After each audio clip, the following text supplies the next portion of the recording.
uban nga mga kaso. Kay ang usa ka tawo bisan gani mga abogado siguro ang may part makaingo nga kung natay kaso personal gito lang makadistract na sa atensyon.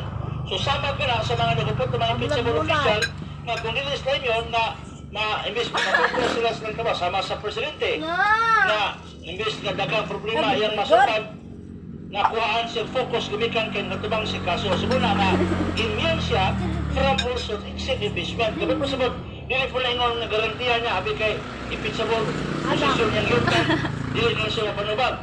Pero kung ano lagi makita ng dagkong rason na angay siya mapanubag muna iyagi sa impeachment.